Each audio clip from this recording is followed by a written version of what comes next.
ethnic group in Nigeria control the job. That is on 148, but on 149, still in the last paragraph, he says, "I smash my left fist in my right hand. All Mr. President does is shit in and drill oil from my river. Does he eat the rotten fish from Asiama's river? Does his wife drink the contaminated water? Do his grandchildren play next to gas flares and pipelines? So how the hell can he own my river? Can I sail and put his head in his hands?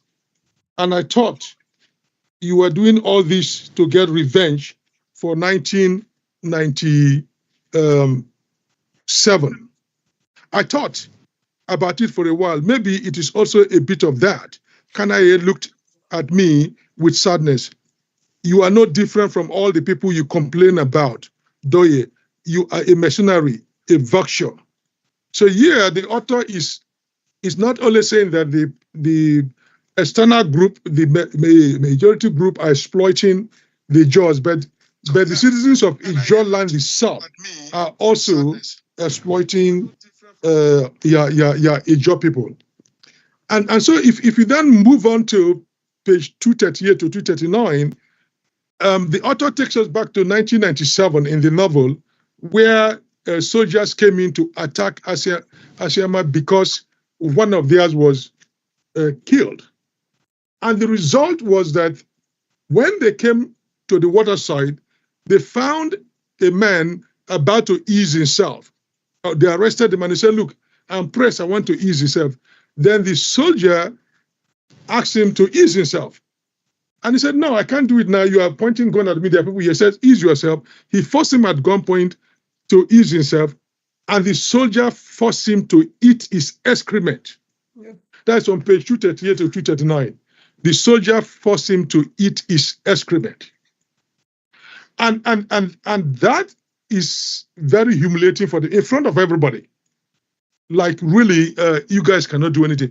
And if that shocks you, as the treatment that minorities get in Nigeria from the hands of soldiers, if that shocks you, Uwen Akpan in his book, New York, My Village, also talks about a similar thing that happened during the Biafran War against his minority Anang people, that the soldiers forced one of them to eat their excrement.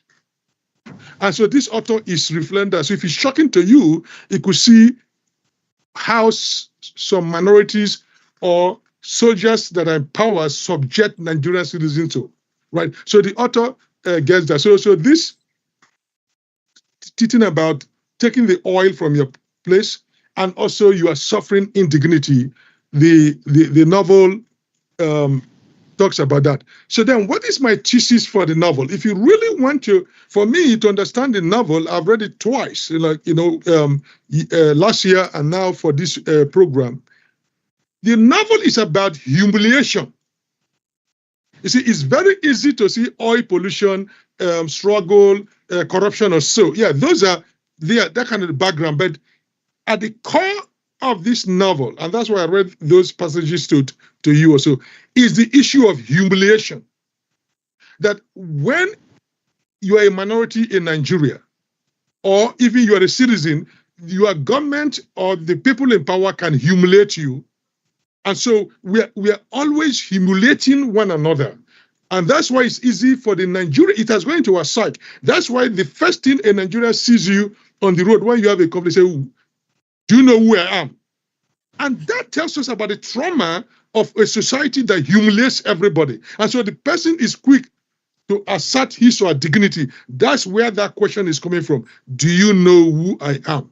So in the novel, so the passage, the place I pointed it to, page 238 to 239, you find the citizen of Asiama, Ijaw people, being forced to eat excreta, eat shit, as the author puts it. And in that same place, you find that their king of the town, soldiers made him to front job, right? And so the people are discussing, when they come into our place and they humiliate our leaders and kings, do they humiliate the obas or the emirs in other places, right?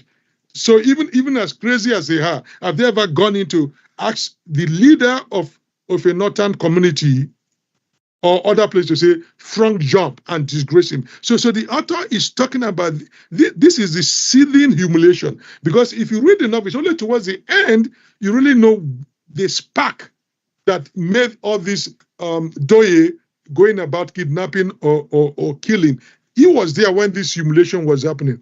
And also you get the fact that we also towards at the last part of the book, we also learned that this was raped in front of her husband. Not was raped, she was raped by men, and they also used their guns to press into her body. And so people grew up seeing this kind of humiliation in their community, and you could see it creates that kind of anger. So what we're seeing is not just oil exploitation, environmental devastation or so, but the very humiliation. Not only they were cheated of their wealth, they don't get the benefit of the wealth, but in addition, they are humiliated. And that is key to understanding the novel. So we see that all the four main characters that grew up together in Asiama have this deep-seated anger. And that anger is kept alive by the state or majority group violence. So the novel then begins to ask, if you are reading, ask you, the reader, what is the value of human life?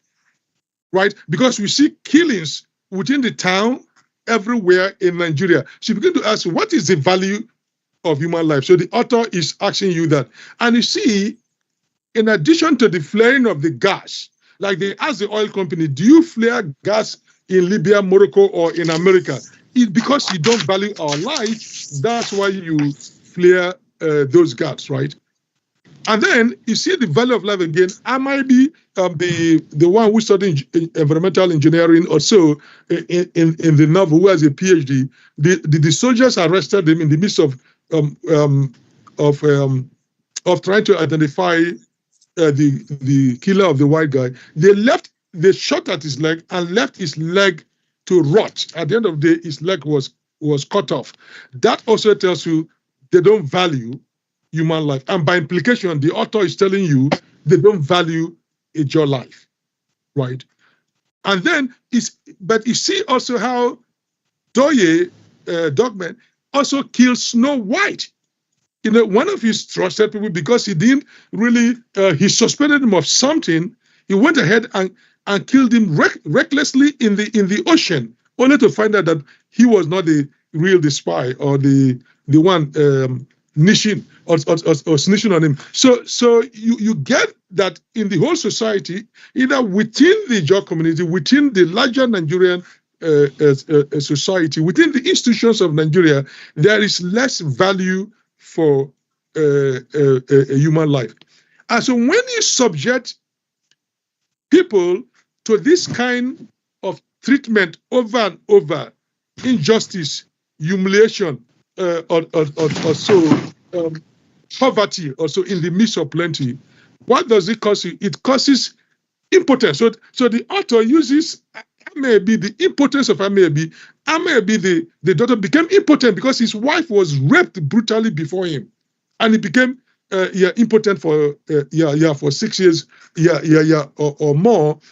So that is a symbolism of the impotence either of the Ijaw people, of all oppressed people, that when you are brutally oppressed and you are brutally dealt with, you become impotent, means that you cannot act. So the sexual impotency of Amebi is a symbol of the greater impotency of oppressed people, and in particular of the Ijaw people not being able to do anything about that. And so still dealing with this humiliation, the author brings in another perspective, what I would call symbolic dislocation. Now, in one of the scenes, when the boys were growing up, they saw the oil flare, and Tubo, one of the four characters, when he saw the oil flaring up across the sea, he said, hell has opened up. He literally being raised in a Christian environment, he thought that was why hell is, that hell has broken out in Ijaw land, that Ijaw land was situated on top of hell, that the divine hell that we know in the Bible. So he said hell has flared up. But that is a symbolic dislocation. It means that Ijaw people are living literally in hell. And his friends, his three friends, did not just understand the symbolism. He too didn't understand this. When after you read the novel, you get that what it meant that Ijaw people are living in, that hell has literally broken out in the Ijaw community. So the oil flare, the fire, the perpetual fire that would not stop, those flares has been burning for decades, will not stop. For the young man, for the young boy, it was an indication of hell, that hell has broken. And it's indeed the exploitation of crude oil and the gas flaring is symbolic of the hell that Ijaw people live in today. That and again, it is hell because when eventually now a pipeline got busted, who were the people that were roasted beyond recognition? They were all Ijaw boys from the area. So the hell has literally come in here and consumed them also. And the fire was burning. No one could get close to the fire for days. And when eventually they were able to get close to it, after it has receded a bit, they could not even recognize the bodies of their relatives.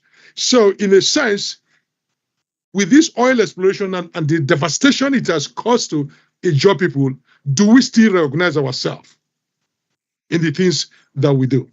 Now, so I feel that is the thesis of the book of humiliation in different dimensions.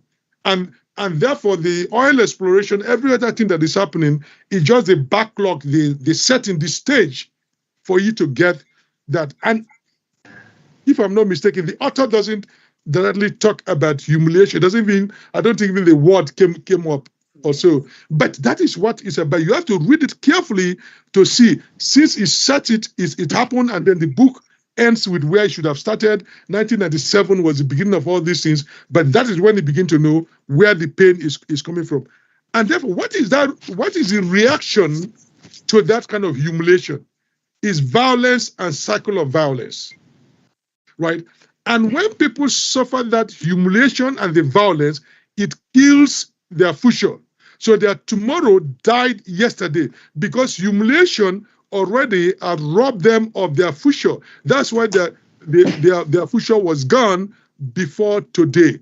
Because that kind of treatment, that kind of oil exploration, what they were doing basically meant that the Ijaw people, their future had gone before anything else. So that's why the future died. From that day of humiliation, you know that you've lost something. Something in you, have died, right? And there are boys, they couldn't talk under operation. Now, Uloshenka said, the man dies in him who keeps silent in the face of operation. So not only their future died, but they died. And so what we are seeing with Doye and the court case and everything is a bit of reclaiming their dignity. But then they're still caught within the cycle of violence. And that's what happens. When you humiliate people, you can rob them easily, but when you humiliate people, you set in motion a cycle of violence because the parents are going to tell their children. Not only you rob them, but you rob them of their dignity. You humiliated them. And Nigeria is a site for devastating humiliation of the Nigerian citizens. Then, and that thing you get, when you read this book carefully, there are no saints or no villains, right? No pure evil, no pure good. You can't say, well, all the characters bearing Ijaw name are the good guys, and then the majority tribe or other people are the bad ones. Oh, that the author mentioned, you have the Yoruba people dominating the oil employment, but then that doesn't make them evil because you have Diola, the doctor, she's Yoruba, trying to play a good role. So you see that mixture that the author does not paint any one ethnic group as bad. He points out the differences, I mean, the different way people are trying to survive and oppress other people, exercise power. But he also shows that in the midst of that, there are good people. Even Doye, when you listen to his manifesto, his speech, his interview, it comes out credible. That's why when he died, people begin to think about it differently. But at the same time, he was very clear, as we read it from page 48 to 149, that he was doing this now for money. Right. So there is no clear this in, and even the oil companies, so the oppressors and the oppressed are all implicated. Oil companies, government, militant, chiefs, and the people themselves, like Chief Ekaki, was they're all benefiting from it. Tubo from the group itself was taking cuts. So, and that's what happened. So what we have in this book is a tale of immoral people and immoral society. It's not a tale of moral people and immoral society. It's a tale of immoral people and immoral society. All of us are implicated. So therefore, so thinking about that, the author does not lay out a clear path of going forward. So it's not like he resolves the tension. The tension is not resolved. He just holds up a mirror for us to see ourselves. So we as Nigerians must think hard about moving forward. He's not giving us a solution, and it's not his duty to give us that solution. He's just pointing out to us that we as a society have to stand up and deal with this thing, and that we cannot say this group is all bad, this group is all good, my people are good, others are bad. Your people are bad, my people are bad, and my people are good, your people are good. So how do we resolve to move forward? So this book does not have a clear redemption, even though the book at the background you have this Christianity in the background, people going to church, invoking God, but there is no sheep with redemption. There is no that something easy is going to happen. Oh, God is going to come down and solve the problem, and all of a sudden things are over. He doesn't give us that. He writes the book and steps away from it so that we can step in and think about the picture that is held before us. Now, as Ijaw people, we can say, yeah, it portrays the sufferings of the Ijaw people, and we may go on to the sense of victimhood. But at the same time, he calls us to say the people victimizing us are also our own brothers and sisters are implicated, right? And that we should be careful when we say people are going there to represent us. Oftentimes, they are also going there for their interests. But above all, it doesn't miss word when he comes to portraying the exploitation, the hardship that the job will face. So I go back to where I began, that yes, you can read this book to get a sense of environmental pollution, to get a sense of the environmental activism that the job people are trying, are working out to free themselves of that pollution, and you could get a sense of the corruption that is in Nigeria as a whole, and above all the social injustice that Ijaw people have to endure. But he models the situation to say you cannot easily put debit and credit, and one side has all the credit, one side has all the debit. It's now left for us to think. He has given us materials to think. How do we move forward from here? That is a question he did not answer, and is not supposed to answer it as a good novelist. We are supposed to answer it for ourselves. Thank you. I will stop there. Thank you. Thank you so much, Professor Warimoko. Really depth explanation there. Very, very clear that, the author didn't provide us, any clear redemption, or giving us, he's just giving us tale of immoral people in immoral society. But if I want to just, pick you up on that, statement, if you look at it, Doye did mention that, when he wanted to kidnap Brian Manning, he was asking the soldiers, those questions. Where are you from? I know that you all came to take from us and all that, and not giving us job or anything. So his action is a function of the oppression that was received. So if there were not um uh uh how will I put it, those injustices, if those injustices were not being imposed or manifested on Ijaw people, there probably wouldn't have been an opportunity that will warrant Doye to start kidnapping. Would there be? So yeah, there wouldn't be. So I would think that yeah, we're not trying to say these people are good and these people are evil, but I think the character, or the the character seen by the Ijaws, let me use that word, is a function of the oppression that they received, is a function of the injustice that was imparted on them.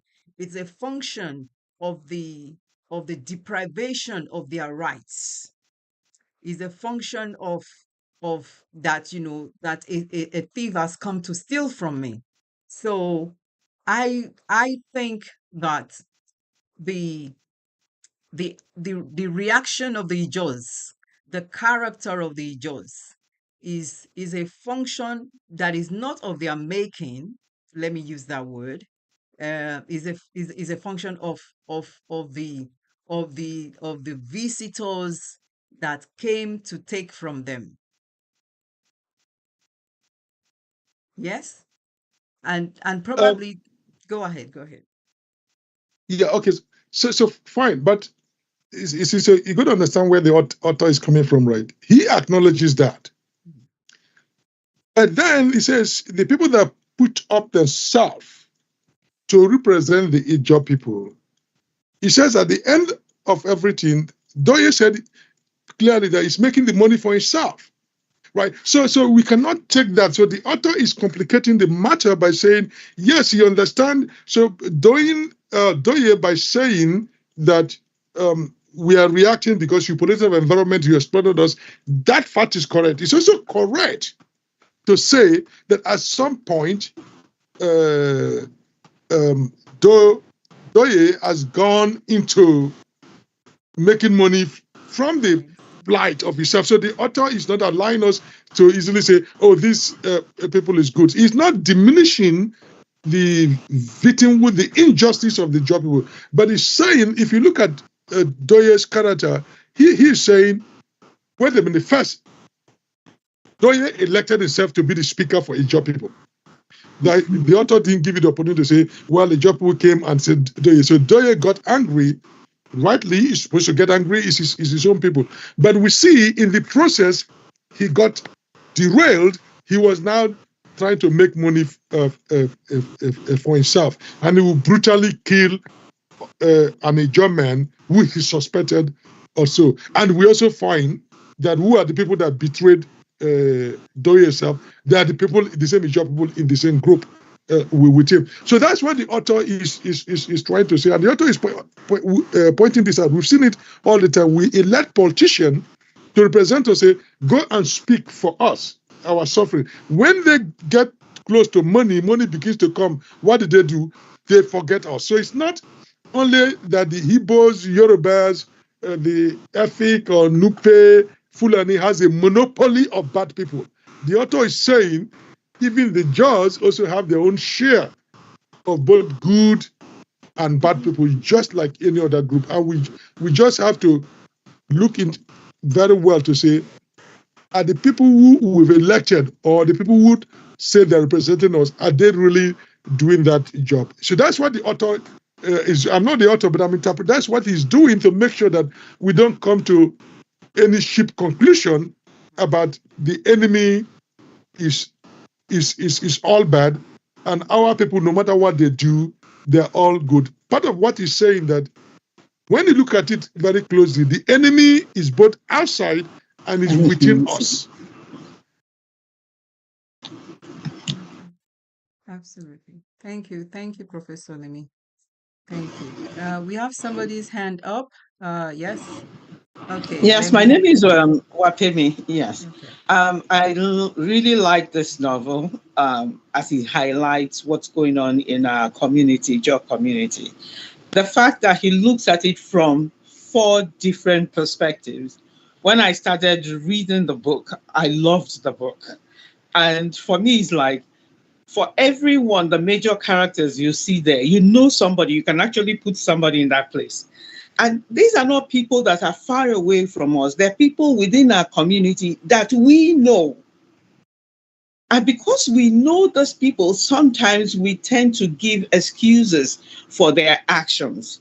We're talking about this idea of humiliation. Yes, humiliation, we see it. But when we go in there, Tuba is there. He's grown up. He even got a job in the oil company. What's he looking out for? Himself. Joy goes in there, militancy. Will it solve our problem? It ends up he's also looking out for himself. And maybe he's trying his bit. Is he successful? So, in as much as we look at different aspects of it, we're talking about militancy. Do we want to have a peaceful dialogue? We're having all those struggles, but we're still not getting anywhere in the community. So, which brings me to this idea of looking within ourselves. He's opened it up for us. We're looking at our community. Who am I in that community? How do I place myself in that community? What am I doing to ensure we break this cycle? Because we keep returning to it. I haven't been able to go to my village for some time. We keep returning to this cycle. What do we do, even in our own little sphere of influence, to break the cycle? Because we can point fingers at the joys of the world. We can point fingers at the tubos of the world. But what do we do? Because he's showing us this is it. How we within, we see the problems from outside, but also there's the problem within. So what are we doing within to ensure that we do something about what's going on in our community?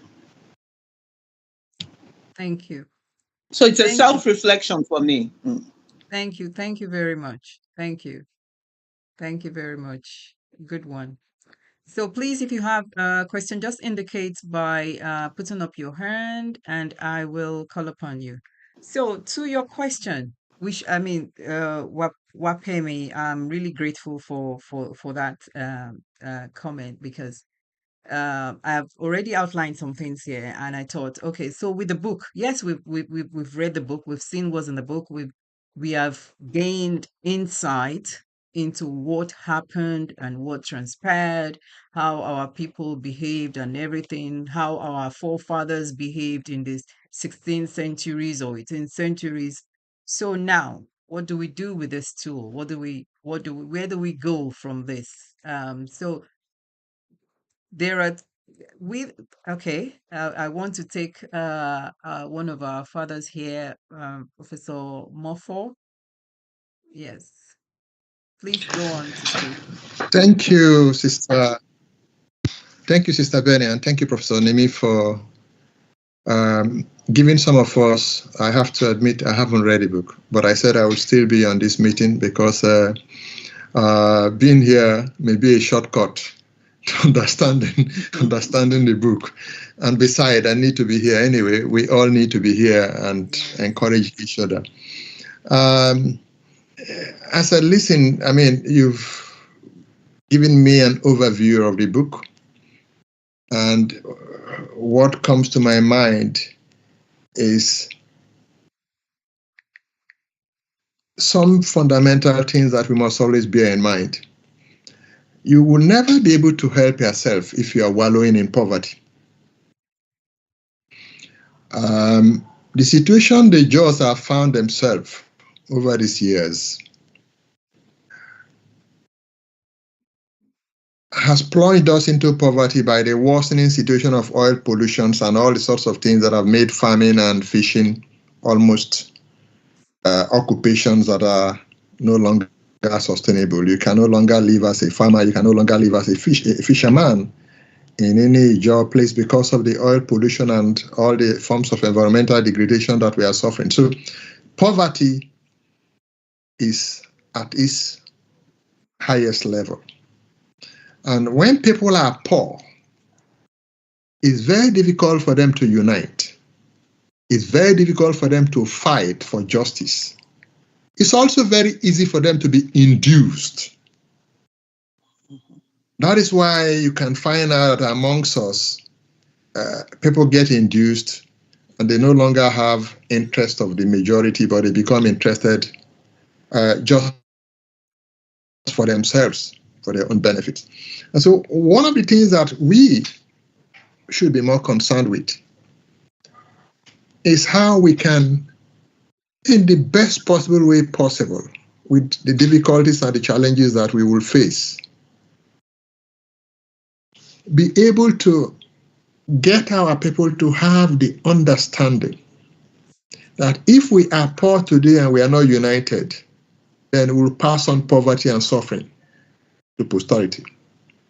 But if we are poor today and we are united, then we can pursue a common agenda that will take us out of poverty in the near future, because things will get worse. The environment is not going to be remediated by anybody else if we don't do something about it. Every effort we have made to get those that have brought us into this sad situation we have found ourselves have never ended well. We have our sister Adeline Oriafe here. A few years ago, we are sitting on Ijaw, Eco Legal for Ijaw land, and the whole idea was that we are going to get lawyers to, fight and make sure we get compensations to enable us, pursue remediation actions in Ijaw land. We came very close to achieving something. And then all of a sudden, even after a team of lawyers here in England were willing to take on this matter free of charge, and then at the end of the day, if we win, then hopefully there will be a settlement. Just for a few of us to be united to make sure that we can relate and communicate with the team of lawyers, English lawyers here, to do the job for us. There was a communication breakdown. Our sister Adeline is here. She can correct me if I am wrong. We are living here. We can afford to eat. We are not suffering the kind of poverty that our people are suffering back in Nigeria. And yet, we have English lawyers, firm of English lawyers prepared to bear the cost. All they need is we to give them the support, the assistance. That is essential, because there is no way an English lawyer here will know what is happening in Ijaw land. We need somebody from Ijaw land to feed them with the information and the necessary details that they need. So this is where we have found ourselves, and it's very interesting that we are having this discussion as part of the new IDC executive pursuit. And I think it would be much more interesting if we now begin to refocus our mind, now that we identify our problem, that our problem is that we are also as immoral as the people that are oppressing us. This is what I've taken out of the overview of the book, that we are just as much as immoral as the people oppressing us. And that is something really bad. Professor Nimi said something, that when you humiliate people, you send them into a cycle of violence.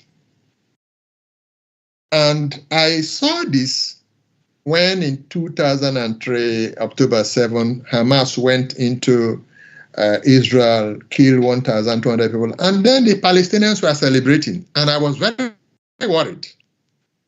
I just said to myself that we are in for trouble, because when Israel sees that the Palestinians are celebrating, they will come in and destroy these Palestinians. And that's exactly what is still going on. And I wrote this in chapter 19 of my book, International Human Rights Law Enforcement, Incongruent Voices That Prevail. On one hand, the Palestinians felt humiliated, and on the day that the Hamas were able to enter Israel and kill a few Israelites, they feel they should celebrate it. After all, they are the ones that have been dying all the time, but they fail to understand that a greater calamity is coming. So when you humiliate people to a certain level, you set up a cycle of violence that will continue to repeat itself. But if you are the person humiliated,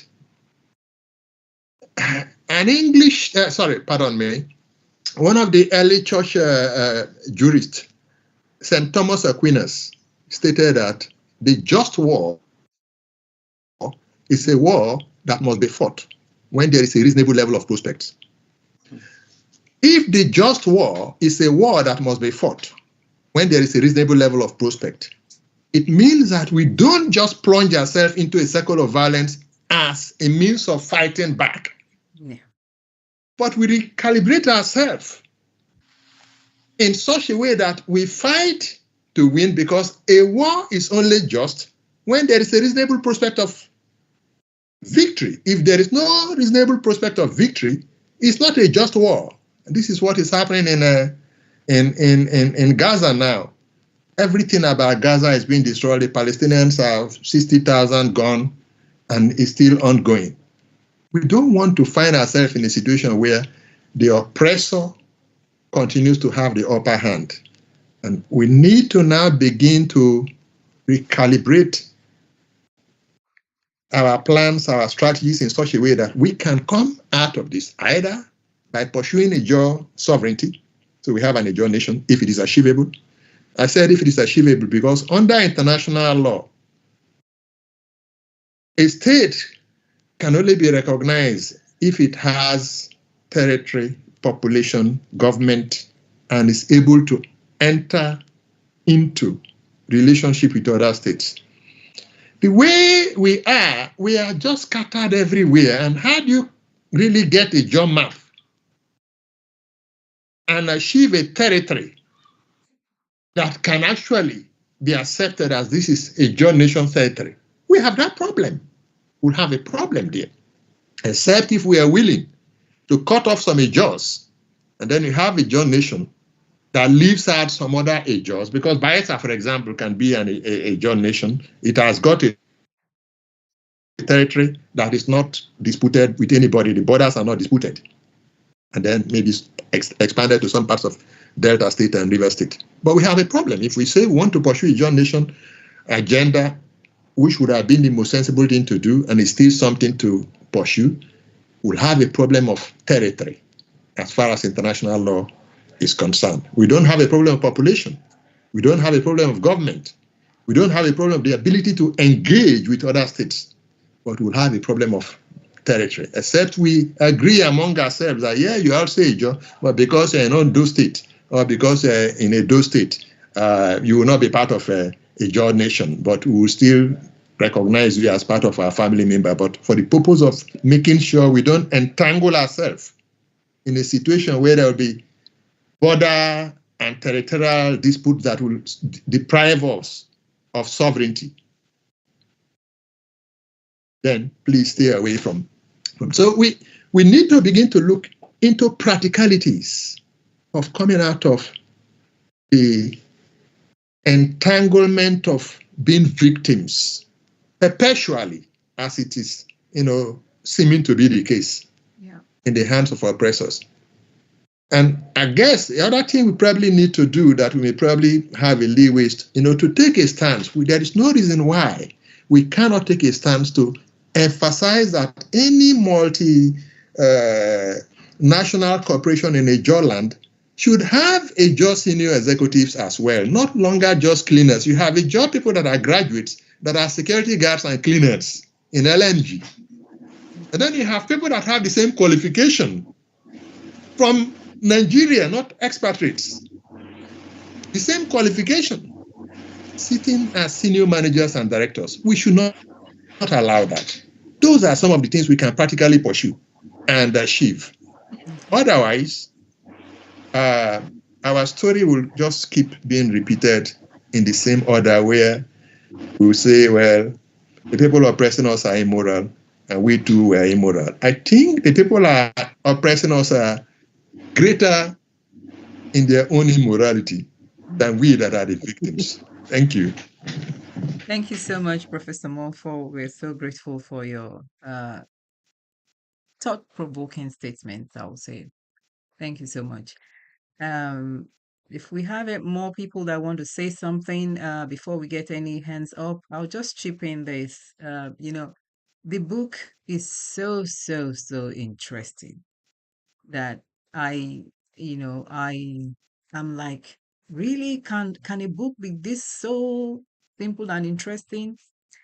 And in it, although as a novelist, probably is not expected to give us solution for bringing the perspectives, to us.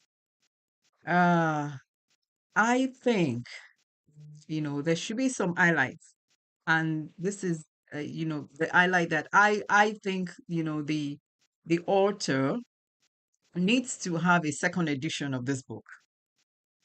I'm requesting for a second edition of this book because this topic is so juicy to talk about that I think the author has not finished scratching what is needed to be scratched in this title because he said tomorrow died yesterday.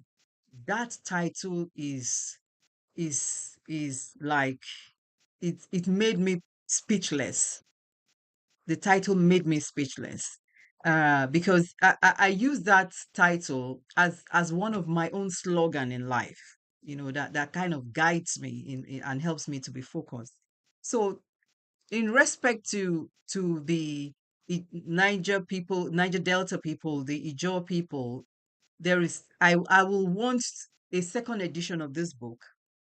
And with the questions that and the comment that has come through from Wapemi and Professor Monfort, what I want to say is that yes, because you are being oppressed or because you have immoral, people dealing with you, in actual sense, they should not define your character.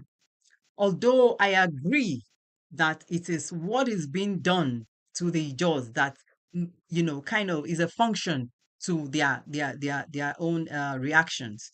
But I learned very early in life, which is going to come up in my book, that in the actual fact of life, the people or anyone that chooses to oppress you is actually going to be at the end of the day be the person that will really promote your greatness at the end of the day.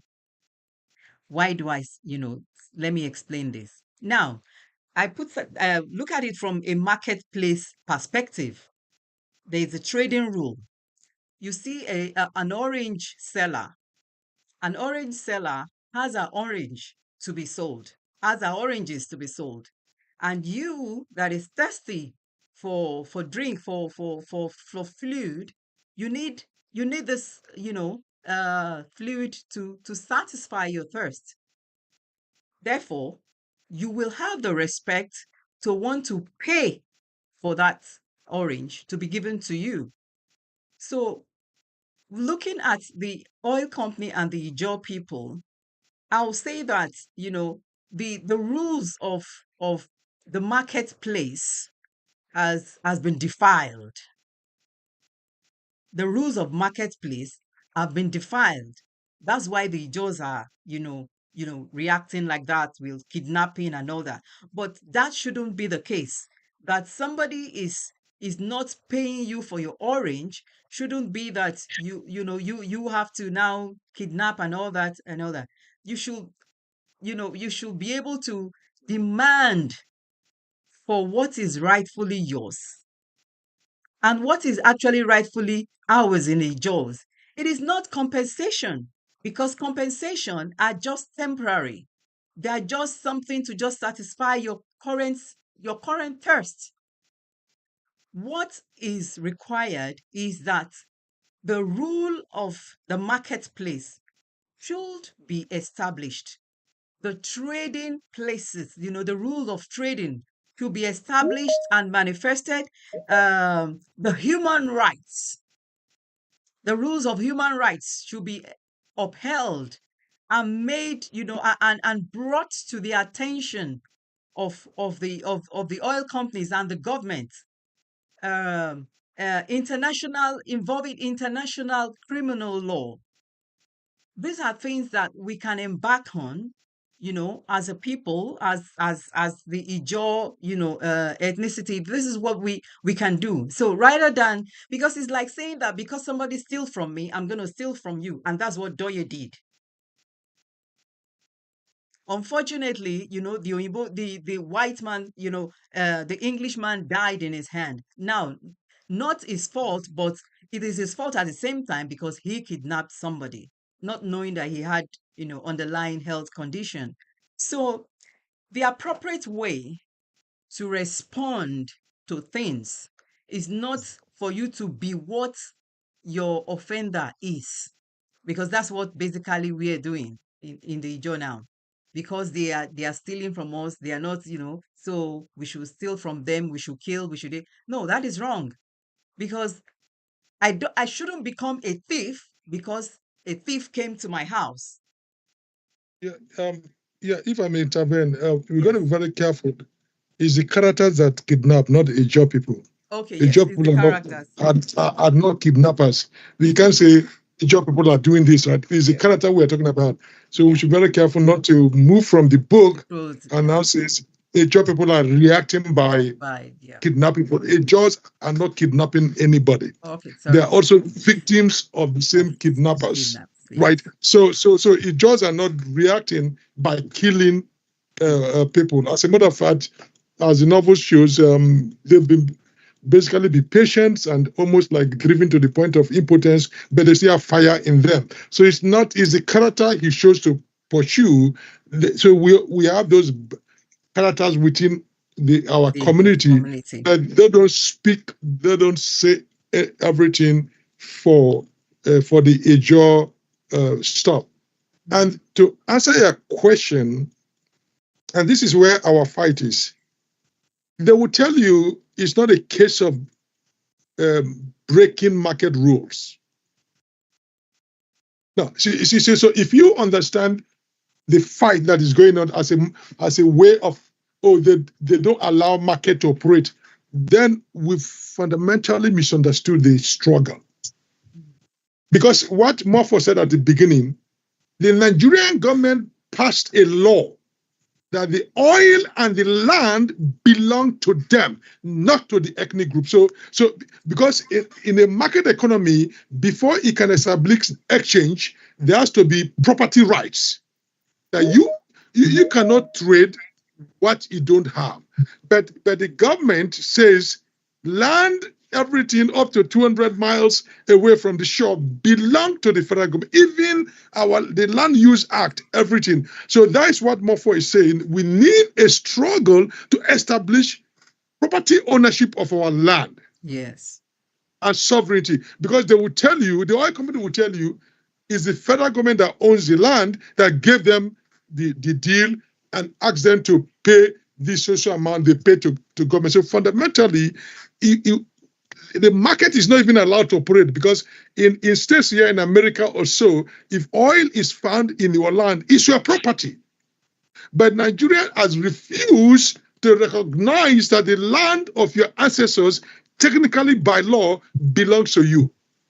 And so part of the struggle is this redefinition of property rights in Nigeria when it comes to land mass and even 200 miles to the ocean. To what extent do communities own their land? Yes. So we cannot talk with the Nigerian government on the market rule, because they fundamentally ab initio rejected this question of property rights, which is one of the 4 fundamentals of operating a market economy. You cannot exchange what you don't own. But they refuse to recognize your ownership. As a matter of fact, the Nigerian government had not only refused to recognize your ownership, they refused to recognize your own citizenship, that you even properly belong to that community. the state is antagonistic to its own citizens. Thank you, Professor. I want to welcome the author. We have him right here live with us. Thank you so much for joining us. I'm sure you have a very busy schedule. That's why you couldn't join at the very beginning. So please, thank you so much. And please, if you would like to, say something. I don't know if you've been listening on the YouTube channel to our discussion. So now I want to hand over to Professor Wariboko, and you will now start, questions and discussion with the author. Thank you. Well, thank you, Mr. Garrick. If you are listening, we started about an hour 4 minutes ago, and it's on YouTube. I'm so sorry. My timings were wrong. I got the good evening, everyone. Yes. The time I got was 10 o'clock my time. It's 9 p.m. GMT, which is 10 o'clock my time. So I just joined now. Okay. That was the message I got.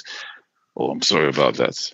So anyway, so the YouTube is there. You can see people have been discussing it for an hour. We still have about 25 minutes to go. Yeah. So sorry. So sorry. I didn't know the time. No. Wires were crossed. Yeah. If I had your email, I would have. I made the contact with their publishers and sent them the stuff. Anyway, so we have offered we started with Dr. Bene Ekene Afolabi offering a quick overview. Then I spent another 20 minutes analyzing what the book is on the surface, what it's about, and what I felt is the innermost thesis of the book, the story of humiliation. I felt is at the core of the book, that the stage for the book is the environmental pollution, environmental activism, the corruption, and the struggle.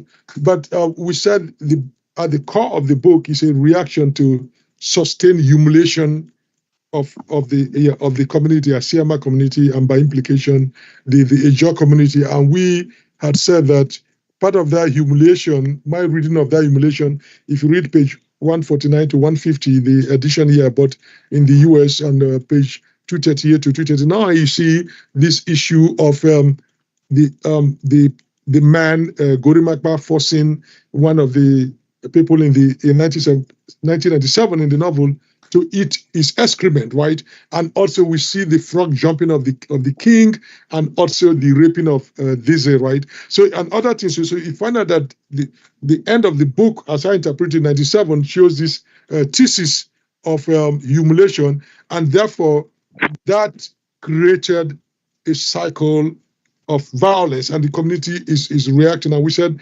anytime you have a case of humiliation, it's provoked deep-seated anger. Parents will pass it, and the people react in violence, and he has this continuous cycle of violence. And that in the midst of all that is happening, we felt that there's a certain level of impotence, which is captured, symbolized by Ami Ebi's impotence because of the humiliation he suffered. So technically, the people or the job people could say, well, it shows a part of their impotency. So its physical impotency, its sexual impotency is also a reflection of the social overall impotency of the Ijaw people. And we also said there is a symbolic dislocation, right? When Tubo, as a child, saw the hellfire burning, he felt literally his Amasema is sitting down on the door to hell. And his other three friends told him it's crazy, just oil burning. But if you look at it symbolically, it meant that a Ijaw community is in the midst of hell, that the oil exploration has been hell, which is symbolized by what we saw. And when the hell actually happened, the old oil exploitation, the people that were burnt beyond recognition, were the Ijaw youths, the Amasema youth. So hell literally became physical, right? So it's no more just a symbolic representation of the hell they lived, but also a kind of symbol. And then they were born, the bodies were born beyond recognition, which means in the midst of the hell in Ijaw land, the Ijaw people still recognize who they are, or the whole exploitation, the whole thing had changed the kind of who they are. So that tomorrow died today is not that they don't just have a future, that the future was dislocated and destroyed. If you go back to 1997 or before them, their future was already taken from them, and therefore they don't have a future. But one thing about the novel that we pointed out, that the novel doesn't clearly indicate who is a saint and who is a villain. That you have saints, everybody is at the same time a saint and a villain. So both in Nigeria, the oil company, everybody, the government officials, they are saints, Wali, everybody is in one way or the other is missed. So the job people cannot say, oh, every brother oppressing us, they are the villains, and we, our people, are always pure. So the character are presented in that way, and therefore the enemy is not only outside of us, the enemy is also within our community. So we cannot point. And I concluded by saying that this is a tale of immoral people and an immoral society. It's not a case of moral people in an immoral society. It's immoral people in an immoral society. Everybody is implicated and imbricated in this issue. And I think that's what, at the end of the day, the author, we said, rightly did point a way out for us. We have to now look into ourselves, say, what do we do? How do we go forward? The author is not telling us this is the solution. So the book does not offer a cheap redemption, even though there are scenes of Christianity is implied there, but there is no savior coming down from heaven. There is no voice of God coming down. There is no cheap redemption. We have to make that for us. We have to look into ourselves and say, how do we deliver ourselves? And then people said, wait a minute, that you need to write a second volume that is so interesting that you need a second volume to continue this issue and this issue of this cycle. All that is not clear that the job people are reacting because they were humiliated or they were oppressed first. I said, yes, that is true. Doye states that clearly. But how they reacted to it, the leaders that went in there end up being for, they said, Tubo is working for the oil company. Doye, everybody ends up working for, say, the closest person that comes to any form of a redemptive figure is Kanye or so that somehow come in. And no ethnic group in Nigeria is painted as all bad, all good. Some part of novel 149, he says, oh, the Yorubas have all the oil job. But we find out Diola, who was treated, maybe is a Yoruba and the whole thing, right? So that's when we interpret that it reflects Nigerian society, that everyone, the immorality of Nigeria is like the oil that touches all the five fingers, and we all have to come together to solve it. So that is our take, and you can tell us if we come close to it or not. Okay, so thank you so much for having me, and thank you so much for reading and engaging with the book. Your takes are all spot on. Some of them I've not heard before, like the symbolism about the impotency, Amiri's impotence, and how it affects the Ijaw people or his people. Yeah, I've not heard that before, but yeah, I can see it now. I didn't plan it, but I can see it now. What I set out to do in writing the book was okay, so let me just give a bit of background. As the time I wrote the book, I was working I'd worked as a lawyer for that time over 10 years, and I'd done my work was in litigation, oil and gas litigation, and it was very I was in the mix of many things, so I understood how This was the time when there was a lot of kidnappings and there was a lot of spills and all that. Understood most of the causes of the spills, and it gave me a view of how most of the causes. And the thing with law is, one of the things with law is, or how I was trained was this: you need to be able to play devil's advocate. What that means is, because I was a litigator, I had to understand the other side's case, right, and argue it better than them, right? So what that does instinctively, it gives you an understanding of the other side's case. It gives you understandings of different perspectives and makes you understand complex issues. So it came out in how I had to write the story, because I understood that it's a very complex issue. I had to write it from the perspective of the community. I had to write it from the perspective of the oil companies, and and all that. And that's why I had to write it stylistically. I had to write it from different characters. Each of the friends was something, represented something. So yeah. So the thing about it, is that everybody contributed something to the devastation in the Niger Delta, and this was, we all understand this now, but as of this time I started writing this book, it wasn't quite understood. It was the distinctions were very binary. It was people good, oil companies bad, and now we understand it a bit more. So yeah, so it's very spot on. Final thing I think I want to say is, I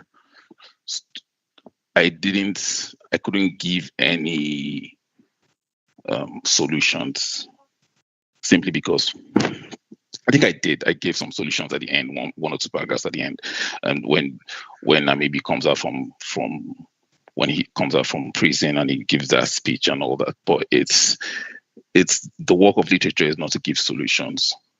I keep saying that. For example, there's this thing after the Ogoni oil spill, right? There's a UNDP report that is very detailed on how to remediate Ogoni land. That has been there for how many years? It hasn't been done, right?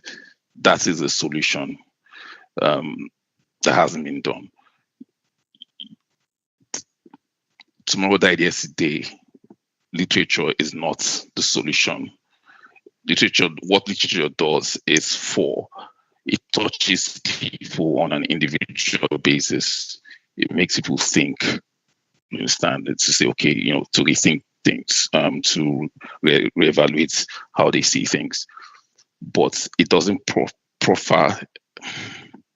It's not meant to proffer solutions. So if we want solutions, the report on how to clean up Ogoni land is there. It's been there. It's been sitting. It has gathered dust for years. Nobody has touched it. Nobody has done anything. Those are detailed solutions. The solutions are not in Tomorrow Died Yesterday. Yeah. Yes. Thank you. I think before you came, we also arrived at that conclusion that authors, novelists don't provide solutions. They provoke us to think. They educate us so we can think better. They make us see the situation in a new light. And as you said, there is it's not a simple binary also. So I don't know if anyone has question for him. I don't know if anybody from the live audience on YouTube has any question. No questions from YouTube. We have Wapemi. Please go ahead. Yes. Thank you for this wonderful book. It's a book of self-reflection, really. Yes. And for you as the author also, how did it help you to grapple or understand this idea of resistance? How we go about resistance? Is it the militancy? Is it the peaceful dialogue? How did you struggle with that idea of resistance in writing this book? or in your own life as it is today? So, okay, let me put it this way. As of the time I started writing this, there was all this talk about resistance, and that was when they just started kidnappings, right? Kidnappings for ransom. And I'm a Port Harcourt guy. I grew up in Port Harcourt. I grew up in D-Line. I know many of the characters who we would eventually get to hear their names in, and I never. So the narrative then was these guys were doing it because they were fighting for our people, so to speak. And I never believed it, simply because I knew these people. Mm-hmm. I grew up in the same neighborhoods. You hear of people, even if you're not friends with them, you hear of,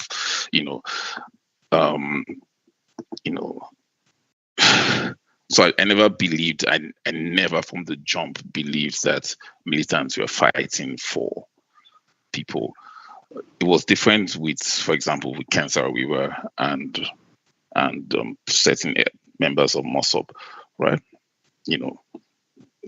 Ken had his Cancer Weaver, in my opinion, had his flaws and all that, but in certain ways he was a true believer, right? And he was. But compared to the later characters who came out, who were, I think, opportunistic. If you recall at the time, one of the, I won't call his name, one of the big major militants, he was used as a thug in the governorship elections in Rivers State. Yes. The one that brought in Odili, and he fell out with the Odili camp. Then suddenly he comes and becomes a freedom fighter, and I wasn't buying it. People could buy it, but I wasn't buying it. So why I believe that, so the point I'm trying to make is, while I believe that there's a genuine place for a struggle. One, I don't believe in a violent struggle. I don't believe that the militants were our best representatives as Niger Delta people. I believe they fought for their pockets, as was seen when amnesty happened. They were just collecting money to do, virtually nothing. But I believe there's genuine grievances, and I wish we had better people fighting for us. Basically, the grievances are genuine, but the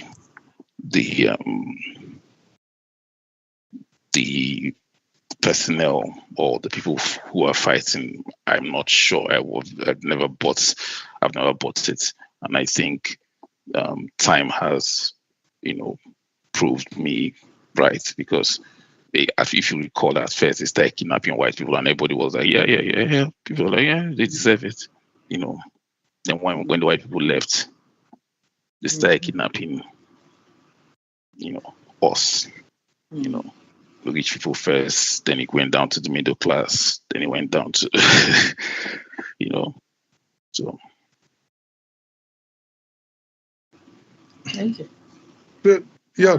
Thank you very much. Yeah. Thank you. We have a hand McDonald. Yes, McDonald stands up.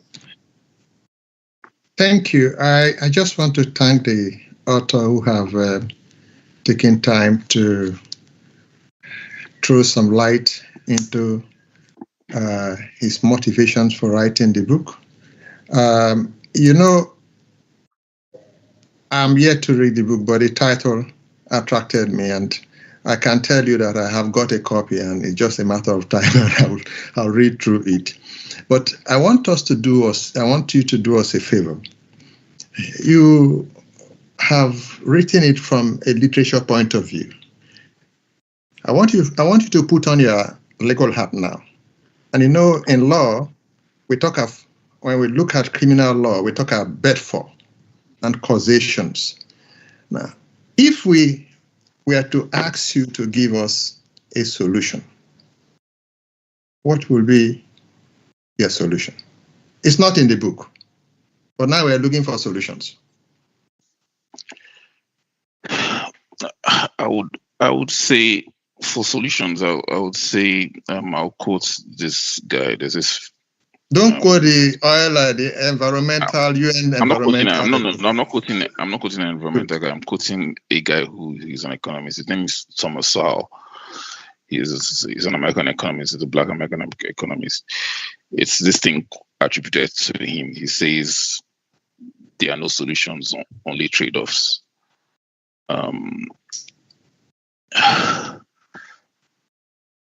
We have already traded our land. We've traded our, fishing and farming.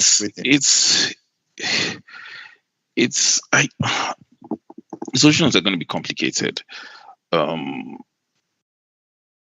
So the first thing, there has to be some, would have to, for example, remediate let's start with the environmental issues first. We would have to remediate the land, right? That would cause the government to lose money because it's going to cost the companies a significant amount of money to drill in a sustainable way or in a less destructive way, right? That cost is going to be passed on to the government, right? That means the government is getting less revenue, right? How that will be done, I mean, the Ogoni thing, the remediation plan for Ogoni land, it can serve as a blueprint for that. But how that will be done, how that will affect the coffers of the government and things that the government will be able to do. That is assuming the government doesn't eat the money, right? Whereas the government is all honest, right? So that's the first thing. Then there has to be a change in culture, and that is more complicated, right?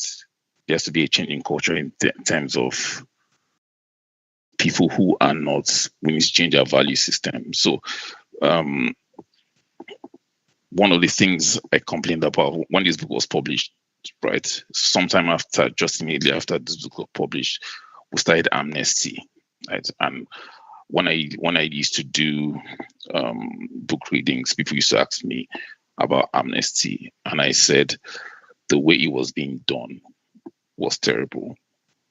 I didn't support it simply because the government was incentivizing people who had taken up arms against the government, right?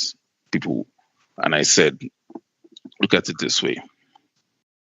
I used to see, you've gone to school, you've done the right thing, finished school, gotten a job, you're paying your taxes. The government doesn't call you, doesn't give you anything.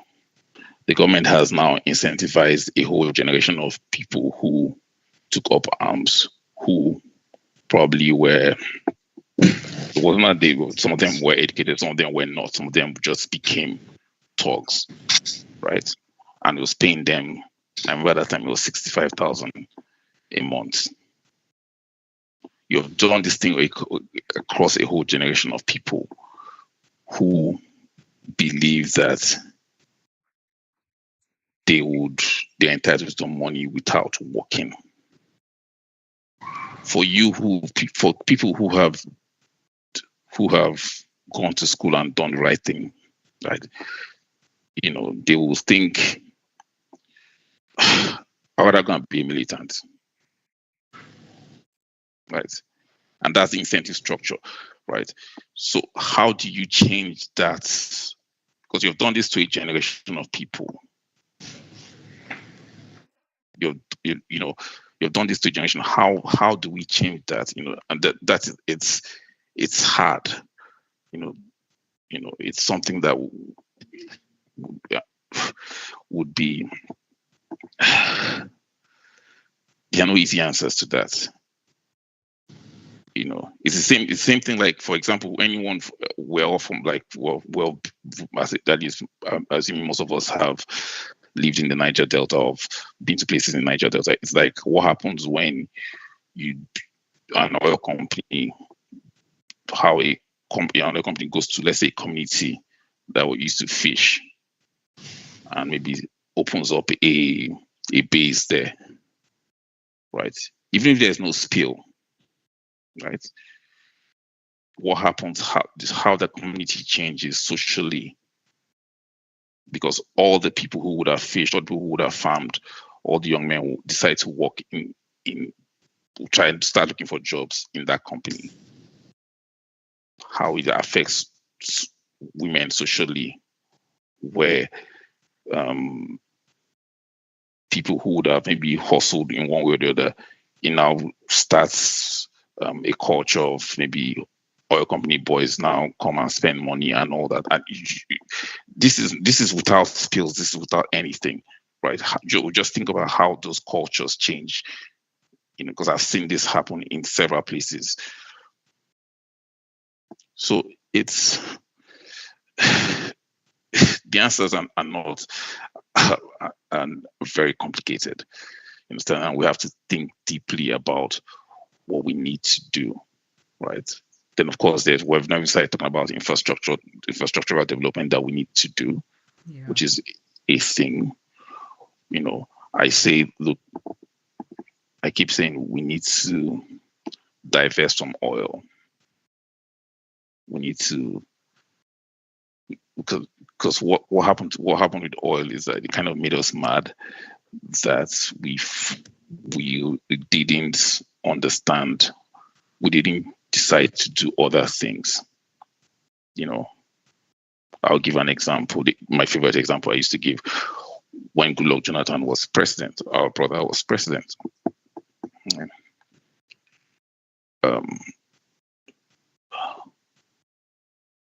We had ports. We had a port in Lagos, right? The way Nigeria is structured, we all know how Nigeria is structured. Everything comes in through Lagos. To develop the Niger Delta, all Goodluck had to do was to dredge the ports in Calabar, Warri, Port Harcourt, and make it so that goods could come in through these ports. What that would have done was all the Igbo brothers in Onitsha and all that, their markets, they would not have come to Lagos. Right? If it costs the same to clear your goods in any of the ports down south, it would have opened up. It's commerce, right? The government doesn't have to do anything. Government doesn't have to bring in any money. Just dredge the ports. You don't have to invest in it. Or you could have done this road. They now want to do the Calabar Lagos road, the coastal road that they would have done. That would have just opened up the entire area. So we're not drunk on oil. We're not losing our minds over oil. We're developing other things that, because in any country that grows, it's the private sector that grows the economy. It's not government. It's private sectors. We're near very industrious people in Igbo land who have a market, who build industries and all that. We didn't really need oil. We had ports. During Goodluck's time, if you remember, there was a time when there were airports that couldn't be fixed and all that. There was this time Port Harcourt Airport was closed, something. I think Patience Jonathan's mom died on the road.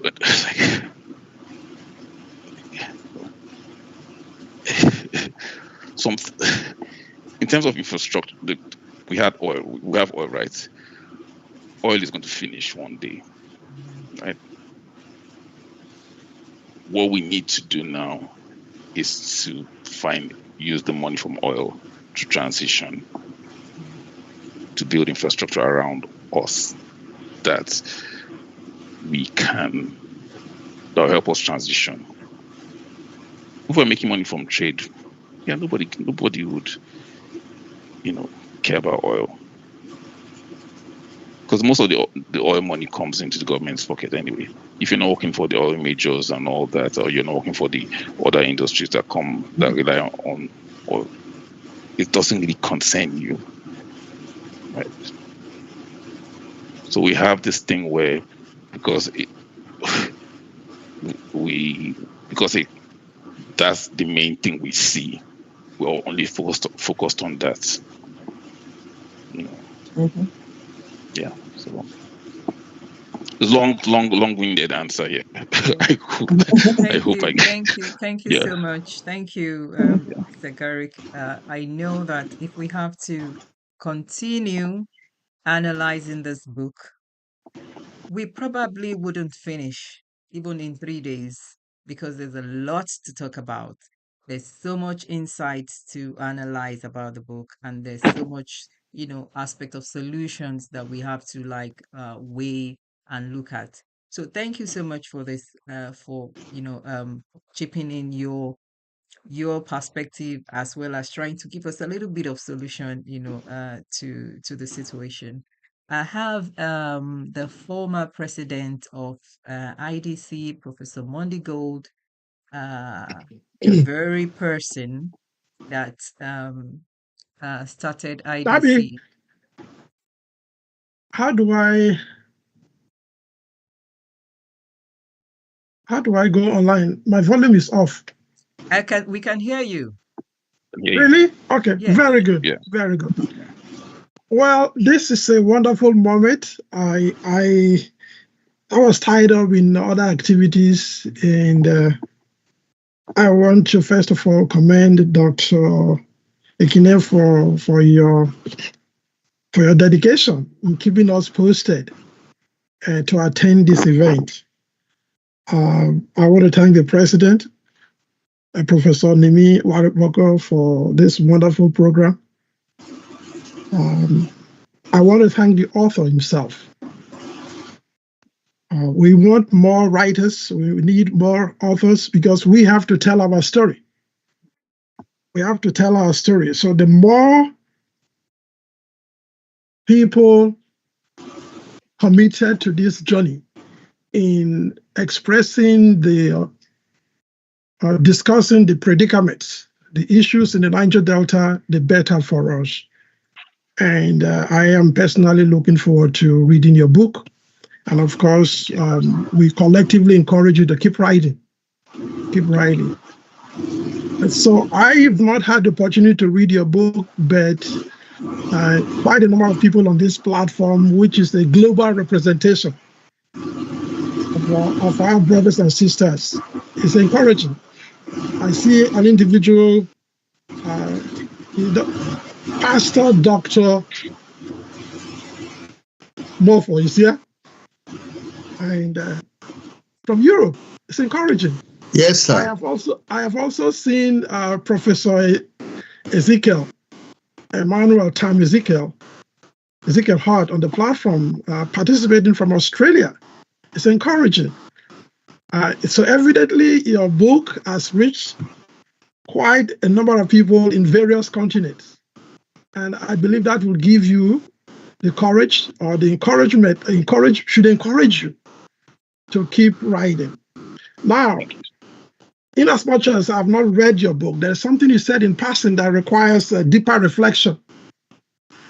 And it seems to me, if I understand your point quite correctly, it seems to me you are painting the militants with the same brush.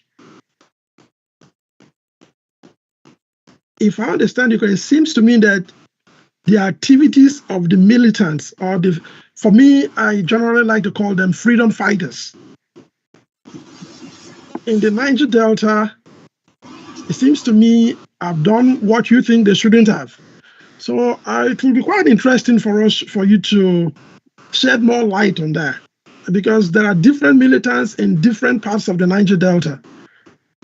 So are you referring to the militants in River State, militants in Bayelsa, Ondo State, Edo State, or Delta State? So I wanted to have a clear understanding of your understanding of the various roles played by the militants in the Niger Delta. Thank you for listening. Okay. Thank you. I hope when you read it, you enjoy it. Just to your question, so let me put it this way. For me, when there has to be an outcome for militancy, right? So for any type of freedom fighting, there has to be an outcome. The typical one I would give is, for example, South Africa, Mandela, right? He started a bit violent. He gets, his outcome was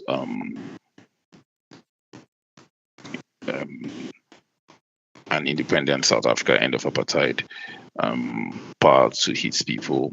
Yes, it has gone down south, in South Africa, but that's not the point. The point is there has to be outcomes. Martin Luther King, most of these fights, you have to have outcomes at the end. The outcomes have to be for the benefit of majority of the people. Can we say honestly that can we say honestly that we know what the outcomes for militancy have been, and what has been, and have they benefited most of our people, right?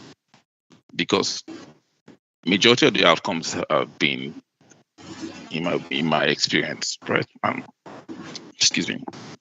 We all have different experiences with militants. Majority of the outcomes have been more money in the militants' pockets, right? Then they're not to talk of the insecurity that has come, in many communities due to militancy, right? Some people say, well, we've gotten political appointments, or we've gotten a few extra jobs because of that. But again, trade-offs, right? Would we have still gotten those political appointments without militancy? Probably yes. Would we have gotten those jobs without militancy? Probably yes. Would the insecurity and all of that, and reputational damage and destruction of our cultures and all of that, are they adequate trade-offs for the militancy that has lined people's pockets, a few people's pockets? I don't think so. And what was the outcome? They're still drilling. They're still destroying the economy, our environment. It hasn't changed. Militants rarely speak about environmental damage. They rarely speak about it. The only time they speak about it is to come and collect money. So that's how I view it in terms of outcomes. What are the outcomes? Thank you. Yeah. Thank you so much, Mr. Garrix. We are so grateful and honored to have you with your wonderful, brilliant brain that you have lent to us today. Thank you so much. And I hope that you're going to give us a second edition. So on this note, I'm going to hand over to our IDC president, who will give us the closing remarks, and we will end today's book club. Thank you. Thank you. Thank you so much. And apologies for coming late. My lines were crossed. Sorry.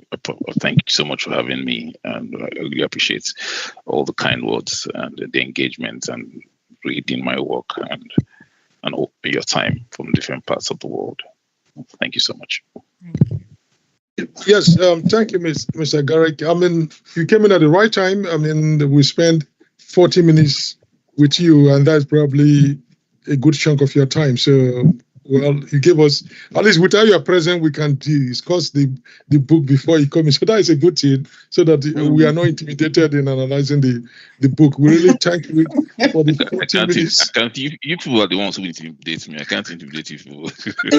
so we have 40 minutes to discuss the book. We thank you. We had people joining from Nigeria, from UK, from United States. I'm based in United States. Others are based in United States, from Australia, and then there are viewers also on the YouTube from different. So we're really glad. This is, I believe, is our inaugural one to begin to sensitize people, raise consciousness of people by discussing books that are related to the Ijaw. So we'll do novels, play, and maybe short historical works or so. And we intend to do this, at least for now, every 2 months. So we will bring a book to discuss, and it will also be on our YouTube channel, so that the idea is to educate our people, educate our youth, the young ones all over the world. And so we thank you for being so grateful and gracious with your time by staying this 40 minutes plus with us. We really enjoy their book because it hit at the canal, and would come up with what we're going to do in our next announcement. But that's going to be in 2 months. So we're in July, maybe in September again. We'll pick up another book to discuss. Meanwhile, I want to thank everybody that showed up, people that showed up by being on team, so we can see your face. The past president of Ijaw Diaspora, Professor Mondigol. We are seeing former an executive of the DCM McDonald Morpho, and we are seeing Professor Emmanuel Ezekiel Hart from Australia. I don't know what time it is now. And then also thank Dr. Bene Afolabi from UK. Is it what, 4:30 in the morning? We started at 6 a.m. Oh, okay. So we woke you up. Our sister. Yeah. So we thank you for waking up this early. We are trying to think next time, find a more appropriate time, because a lot of people that would have joined us in the US said they are coming back from work. So we'll pick a more appropriate time. That's why we are now announcing the time and everything for the next program on the time that probably we feel that more people can join us, because it's a little complicated trying to get a time that will fit everybody in the globe, right? Because of time differences. Also. But since we are a worldwide organization, we want to make sure that people from different parts of the of the globe join, and this is also recorded on YouTube, so people can go back and look at it. And we hope that it will draw people to reading your book, if there's one objective that we want to achieve, to not only to inform people, but also to bring people to read your book. And hopefully in the future, some Ijaw youths can also be inspired to be novelists like you. And so if we've done that, we would have achieved our purpose. And we also have Wapemi Waraboka. She's my wife. That's what that she also joined also. So we thank you, and we also thank the publisher of your book, Ibisho Graham Douglas. We passed on the information to her, and it was within a short moment, about a week or so, last week, because she said she's going to try to get you, and we are happy that you decided to join us. Next time we'll do better. We'll give authors at least 1 month, 2 months notice. But it's our inaugural one. We wanted to get it going so that we'll build up a momentum. And I'd like to thank everyone on YouTube or who is going to watch this program later. I thank you all for joining us with the Ijaw Diaspora Book Club. Tell your friends, spread the word, And next time we want a bigger audience. Thank you, and stay well. Thank you. Thank Bye. Thank you you. very much. Bye. Thank you all. Bye. Thank you. Thank you. Bye. Thank you. Bye. Bye.